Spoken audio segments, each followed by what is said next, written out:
നമസ്കാരം. ദക്ഷിണേഷ്യൻ രാഷ്ട്രീയത്തിൽ വലിയ മാറ്റങ്ങൾക്കാണ് നാം സാക്ഷ്യം വഹിക്കുന്നത്. ബംഗ്ലാദേശ് ഇപ്പോൾ പുതിയൊരു വിദേശ നയതന്ത്ര പാതയിലൂടെയാണ് സഞ്ചരിക്കുന്നത്. സൗദി അറേബ്യ, പാകിസ്ഥാൻ, തുർക്കി എന്നീ രാജ്യങ്ങൾ ചേർന്ന് രൂപീകരിച്ച പ്രതിരോധ കരാറായ മെക്ക പാക്റ്റിൽ ചേരാനുള്ള ബംഗ്ലാദേശിന്റെ താൽപ്പര്യമാണ് ഇപ്പോൾ അന്താരാഷ്ട്ര തലത്തിൽ വലിയ ചർച്ചയായിരിക്കുന്നത്. ഈ നീക്കം ഇന്ത്യയുടെ അയൽപക്ക നയതന്ത്രത്തെ എങ്ങനെ ബാധിക്കും? എന്താണ് ഈ പുതിയ സഖ്യത്തിൻ്റെ പ്രത്യേകത? നമുക്ക് വിശദമായി പരിശോധിക്കാം. സൗദി കിരീടാവകാശി മുഹമ്മദ് ബിൻ സൽമാൻ, തുർക്കി പ്രസിഡന്റ് തയ്യിബ് എർദോഗൻ, പാകിസ്ഥാൻ പ്രധാനമന്ത്രി ഷഹബാസ് ഷെരീഫ് എന്നിവർ ചേർന്ന് ഈയിടെയാണ് മെക്കയിൽ വെച്ച് ഈ പ്രതിരോധ കരാറിൽ ഒപ്പുവെച്ചത്. പല അന്താരാഷ്ട്ര നിരീക്ഷകരും ഇതിനെ ഒരു ഇസ്ലാമിക് നാറ്റോ എന്നാണ് വിശേഷിപ്പിക്കുന്നത്.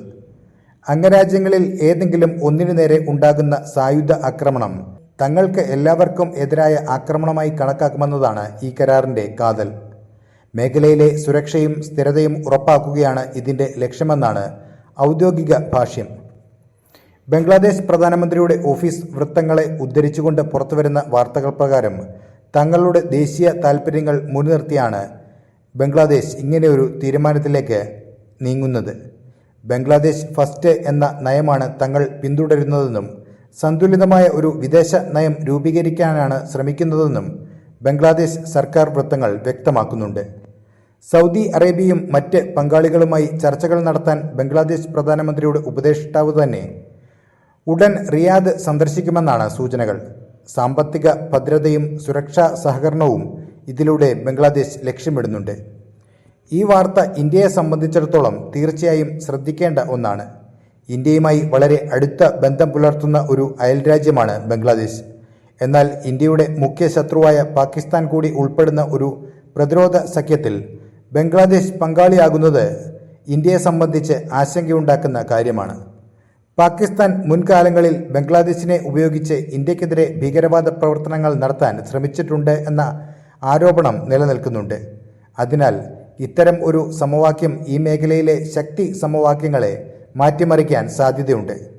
കൂടാതെ ബംഗ്ലാദേശുമായുള്ള ഇന്ത്യയുടെ സമീപകാല നയതന്ത്ര ബന്ധങ്ങളിലെ ചില അസ്വസ്ഥതകൾക്കിടയിലാണ് ഈ നീക്കം എന്നതും ശ്രദ്ധേയമാണ്.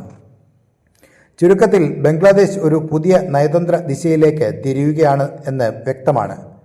തങ്ങളുടെ രാജ്യത്തിൻ്റെ സുരക്ഷയ്ക്കും സാമ്പത്തിക വളർച്ചയ്ക്കും ഏത് രാജ്യവുമായി സഹകരിക്കാനും മടിക്കില്ല എന്ന സന്ദേശമാണ് ഈ തീരുമാനത്തിലൂടെ ബംഗ്ലാദേശ് നൽകുന്നത്.